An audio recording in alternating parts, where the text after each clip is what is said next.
இவன் ரொம்ப நல்லா படிக்கிற பையன், ஃபர்ஸ்ட் ரேங்க் வாங்குவான். இதுக்கு முன்னாடி இவனை சிறகடி காசையில் எனக்கு எபிசோடு என்னென்னு பார்த்தீங்கன்னா, ரோஹிணி கிறிஷை கொண்டு போய் ஹாஸ்டலில் விடுறதுக்கு போகிறாங்க. போடா கிறிஷ், இனிமேல் நீ இங்கே தான் இருக்கணும்னு சொல்கிறாங்க. கிறிஸ் அழுது அடம் பிடிக்கிறான். அப்புறம் ஒரு வழியாக விட்டுட்டு வெளியே வந்துடுறாங்க. அதுக்கப்புறம் அவங்க அம்மாவே பார்த்துறாங்க. தயவு செஞ்சு இனிமேல் இப்படிலாம் வந்து தொந்தரவு பண்ணிட்டு இருக்காத, இல்லைன்னா நீ தான் இன்றைக்கி தான் நீ என்னை பார்க்குற கடைசி நாளாக இருக்கும். இந்த காசு தயவு செஞ்சு ஊருக்கு கிளம்பி போயிருன்னு சொல்லி கொடுத்துட்டு கிளம்பி போயிடுறாங்க. அதுக்கப்புறம் அவங்களும் நடந்து போயிட்டுருக்காங்க. மீனா ஃபோன் பேசிகிட்டு இருக்காங்க. சீதா கூட உனக்கு நிறைய திங்ஸ்லாம் வாங்கிட்டு வந்திருக்கேங்க்கான்னு சொல்கிறாங்க. சரி நான் பூ கொடுத்துட்டு நாளைக்கு வந்து பார்க்குறேன் சீதா உன்னை அப்படின்னு சொல்கிறாங்க. அதுக்கப்புறம் அந்த அம்மாவை பார்த்து எங்கம்மா போனீங்க, என்னாச்சுமான்னு சொல்லி கேட்குறாங்க. அந்த அம்மா எதுவுமே சொல்லாமல் மன்னிச்சிரு, நான் உன்ட்ட நிறைய மறைச்சிட்டேன், நான் போயிட்டு வரேன், பஸ் வந்துருச்சு அப்படின்னு சொல்லி ஓடி போய் ஏறிடுறாங்க. அதுக்கப்புறம் முத்துவோட ஃப்ரெண்டு பைக்கில் ஹெல்மெட் போட்டு வராங்க. நமக்கு தெரிஞ்ச போலீஸ் தான் வான்னு சொல்லி அருண்கிட்ட பேசுகிறாங்க. அருண் ரொம்ப திமிரா பேசி அடித்து உட்கார வச்சிடுறாரு.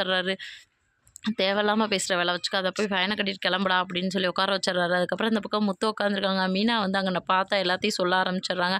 என்னாச்சு ரோகிணி, ஏன் நீங்கள் டென்ஷன் ஆகுறீங்க அப்படின்னு சொல்லி கேட்குறாங்க.